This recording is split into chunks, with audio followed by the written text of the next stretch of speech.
I guess I'm going to call this a shop tour. You know, I'm always looking for content. Well, I've got content all over the place, but yeah, we're finally getting to work on some of these in-between jobs.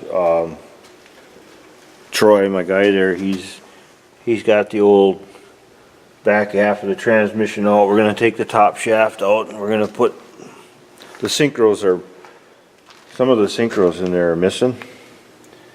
And we found the pieces. He found the pieces on the bottom of the transmission.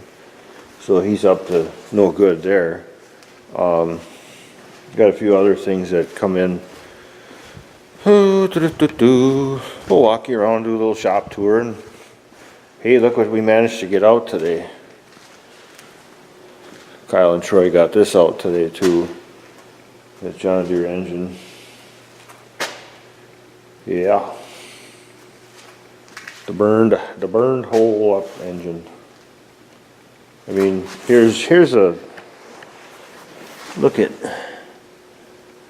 yeah, crank position sensor is burned. She got hot down there, boy, I tell you. She got hot. So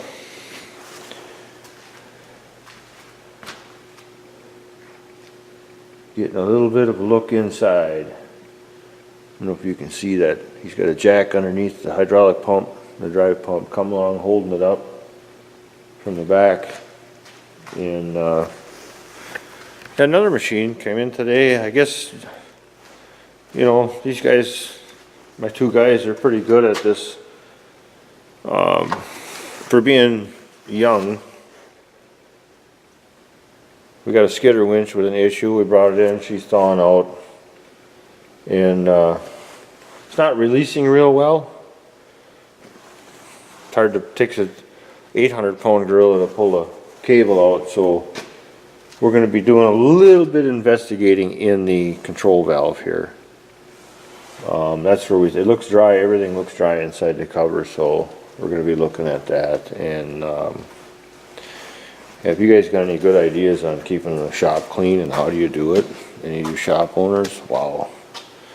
Anyhow, and under this package, we got a motor that came in the other day for, I don't think I ever showed it to you. Outside I've got a Fiat Alice that the motor blew on it.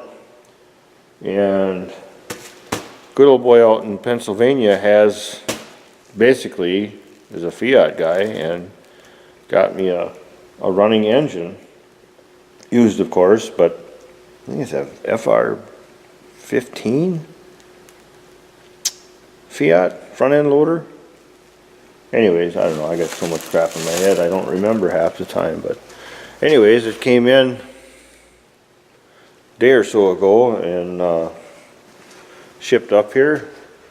So we're just doing a little, this one we got the center section back together, nice and tight, welded in new bushings down on the bottom. Of course they don't make them anymore, so we have a local machine shop make them. Top bushing, that they do make, we're able to get that in. So just wanted to give you a little walk around.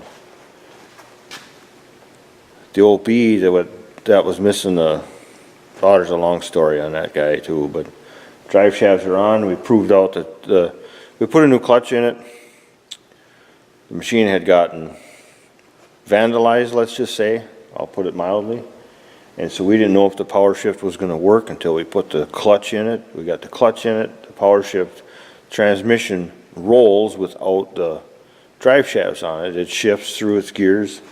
We got the drive shafts on, so now it's a matter of just firing it up, driving it back and forth in the shop here. And if that's good, we discovered the big old radiator there has a nice big hole in it, so that's got to get fixed. It hasn't been in service for close to 2 years. When we got it here, there was about a gallon of water in the engine down below the oil, and from sitting outside in the rain, the head had water in it, but we just did an old trick, sprayed, we poured We poured some oil down the top into the throat there and let her soak for a couple days and rolled her over without any fuel, real slow, and fired right up. Stunk like a son of a gun, but she fired up. She's got about 65 psi of oil pressure. So I know everything else is good. Now it's, like I said, just make sure the transmission is strong enough to move with the drive shafts on it, and then we got to get that radiator out to a local repair shop. I don't do radiators. That takes a special breed of man, and we got a local guy that does them, and he does them well. So that's kind of it. We're just, last night I was out plowing snow till 1 in the morning. The night before I was up early. We had a snowstorm, and I get to take over some of my dad's duties because he's been sick, which is what it is. So that's kind of where we're at. So I just thought I'd give you an update video, eh? What was that? Did you hear something? All right, catch you later. By the way, I forgot. Tomorrow, the local dealer where we got the JD engine from, he's delivering it. They are, for that fire damage machine. So we're gonna have, tomorrow we'll have all new parts laying around. We gotta start sorting through what we gotta do and what we gotta swap. And new long block, all the parts, fuel system, turbo, all that stuff. So we're going to get to actually start really proceeding on that. It's been a couple of weeks, I guess, since I put that video out showing you the fire damage, and through insurance company and yada yada yada, and then ordering the parts. We're finally starting to get the parts will start filtering in here tomorrow. The parts will start filtering in here tomorrow, so we'll be able to start giving her on it. And of course something will change. Day by day it changes. Yeah, hey, I got something else for you to tell you. Speaking of, it's always interesting. The day is never dull in this place. A little light on the subject. Don't get too dizzy. Had another customer day before, well, it was yesterday actually. I did that roller motor video a couple of weeks ago, 780 roller motor, and the customer bought a brand new roller motor, put it on his 270 John Deere head, which is basically a Warta head, and the other one crapped out. He put the brand new one on, blew the seals within hours, within probably minutes actually, the high pressure seal inside of it. And what it turned out, and this is just a little bit of my spreading the wealth of knowledge, you know, some guys protect it like it's their whatever. I'll show you the rotor. The old one, which is, the rotor is right here, don't mind the messy bench, but you see the plastic piece here that holds the rollers in, and I went through that on a previous video. Came out of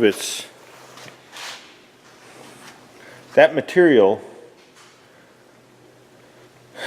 years ago. Let's start over. Years ago, on the 758s and different heads, all the case trains went to a main hose which went back to tank.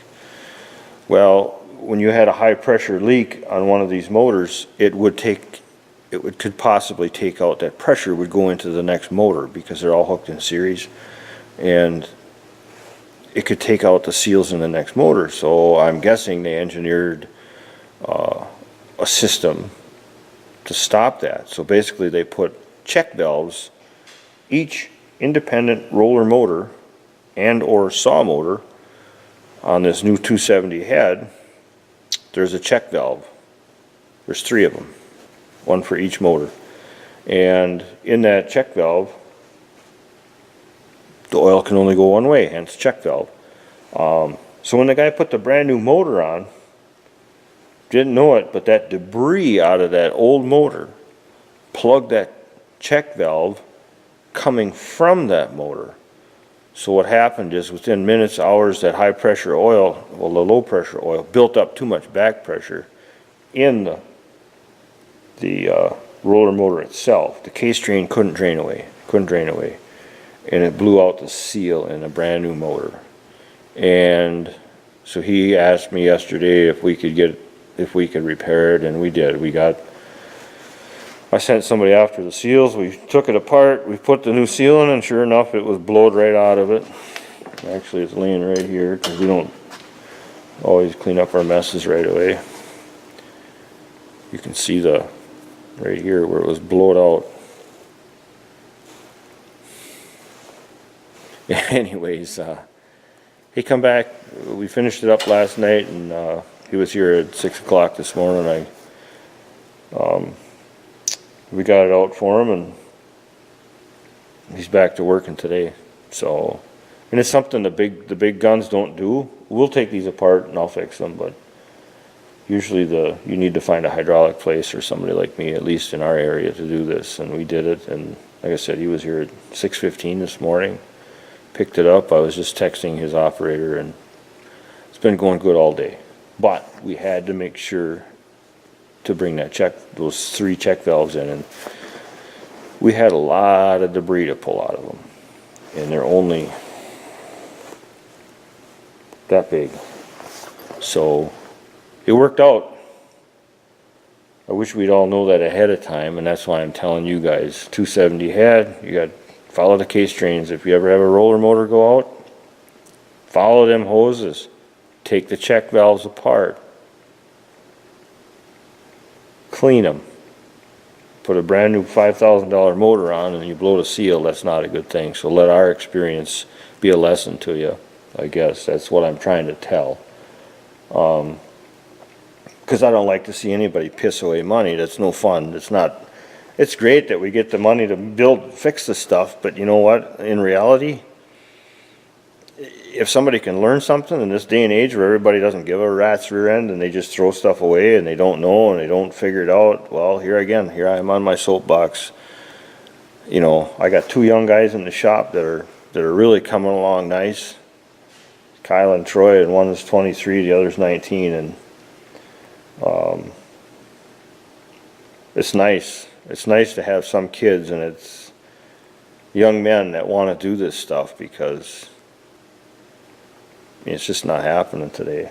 So there's my little spiel. If you can handle listening to me, thank you. I appreciate it. And yeah, we'll see.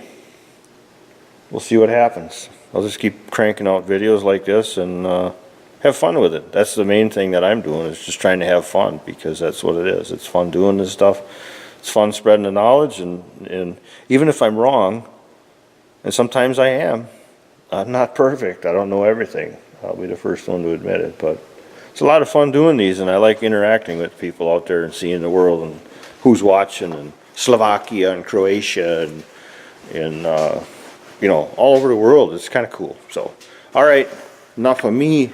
We'll catch you on the next one.